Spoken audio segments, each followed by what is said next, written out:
Marty at Lifescape. And Danesha. Yeah, we are really excited because today we are going to full picture close up our discussion about the inner child. We already talked about inner child, the first part. We explored the outer child, which was the second part.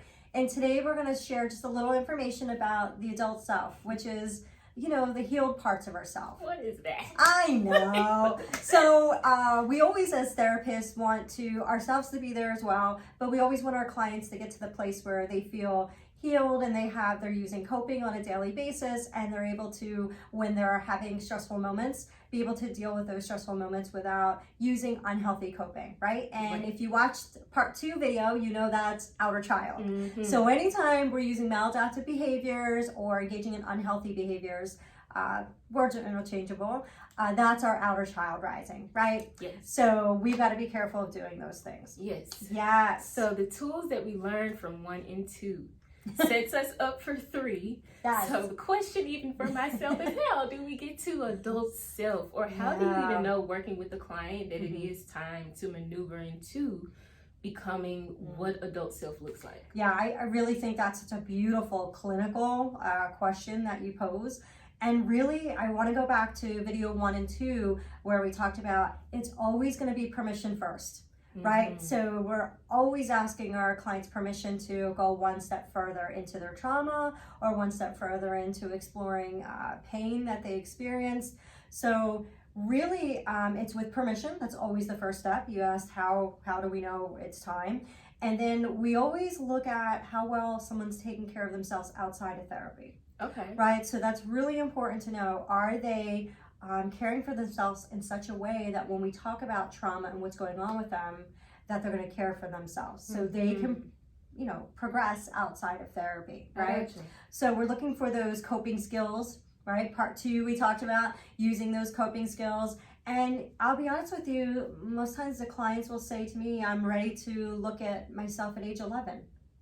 Or I feel like I almost had an outer child unhealthy moment today, and I realized if I just do this one coping, then that means my adult self will start to rise, which means I've cared for my inner child's needs at whatever ages that we've worked through them. Yeah.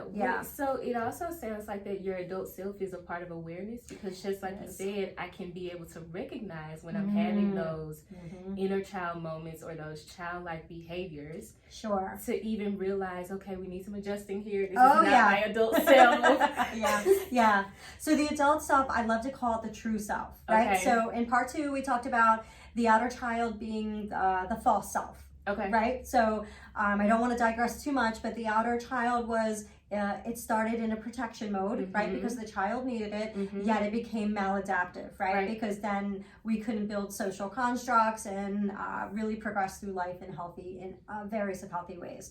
So the adult self now knows that awareness is where they need to recognize I'm feeling triggered. And that's my responsibility. So when I'm feeling triggered, what is it that I'm missing? That's the question to my inner child. And then when I'm able to do that work in session and then use it outside session, my adult self, my full, loving, respectful, truthful, all those beautiful values that each one of us hold inside of ourselves, then we can be that person. We can rise up as our true self. So when you spoke of triggers, have you had experiences where clients are stepping into awareness of their true self, but then begin to retract or have later on some of those inner child moments? How does the exploration continue over time? Yeah, and it does continue over time. So that's a really important question, right? So I think I said in part 2, we were laughing about that question of, is it over yet? Yes. How long will this take? Right? And once again, those are excellent questions because we want to know, we're excited to start, right? I always reframe things positively and beautifully. We're ready to start. You know what? It's never that we consecutively go through traumas in order. Right. They do. We have to examine each situation as it comes, because sometimes a different trigger point, we can apply coping much easier than other ones. So we may come back to a certain experience, and outer child keeps rising up, and we may need to go back and do more work on that outer child. Makes sense. And since you asked that question, I could be progressing with, say, my client Melinda, we'll call her my fake client. She's doing very well. She's meeting all of her goals, really rising up to her true self, and being aware of triggers and putting coping skills in place. And all of a sudden one day she realizes that there was another underlying trauma. So something that was maybe never discussed or brought out in session. So that's why the work I do is long-term, right? So most of the clients I see are a year, 2 year, if they're in recovery as well, so then 3 years. Because there's so many facets of who we are, right? We're such complex people. And our brain will release traumas when it feels safe. So nobody comes in and says, remember in the first video where I said they write out their timeline? Well, they do. In their safety of what they believe is okay in that moment, right? And it's hugely respectful. We're so respectful of that space because that trust with our clients is earned.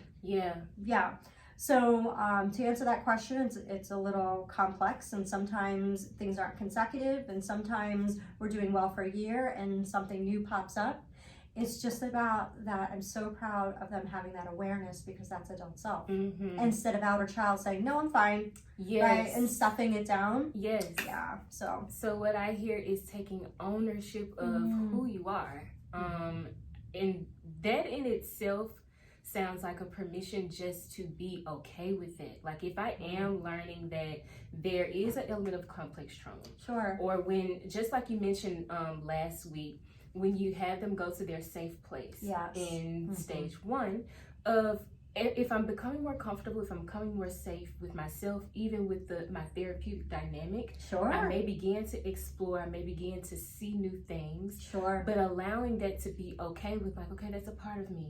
Even if I realize I suppressed that, my adult self is allowing myself to be okay with it. Absolutely. And sometimes we realize we have more inner child, traumatic experiences that haven't come out yet. The way that we realize that is through, all of a sudden we have body sensations, or we start having anxiety or panic attacks. Like those things just don't come out of nowhere, right? So the body holds things very deeply inside, shall I label it, and the brain will allow it to come out piece by piece the more it starts to feel safe. And also trust that we individually can handle it, right? Mind, body, spirit connection, which is a whole other video. But but it's really important that we create the space, we ask permission, and then that awareness piece, right? And then reinforcing that everything you're experiencing, there is no normal, it's just your experience, your lived experience, and we will respect that and honor that. So with that said, with all the experiences that are going on currently, we are hoping that you are taking time to acknowledge what this is doing to affect you personally, how it is sitting within you, how you may be holding on to certain messages, and allowing yourself to either release those messages or be okay with some of the tough feelings that you feel. That's a part of you too. So I really thank you, Charity, for this 3-segment piece.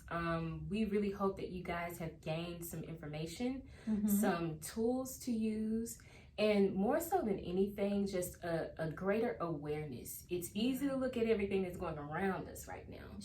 But just allowing yourself to be aware of your own self, that is a contribution to what everything is going around us right now. Absolutely. And if anybody who's watching this video is looking for an opportunity to engage in an experiential experience of inner child, once a month I hold a experiential experience on a boat. We go out into Fort Myers Beach area, and we do these beautiful 4-part exercises to explore your own inner child. So it's very healing, and it's an incredible way to be outside with the fresh air and the smell of the salt in the air, and just be with others to create another safe way to explore what's happening inside of us. Take care of your inner child inside. it wants you to. I hope everybody has a great day. Bye.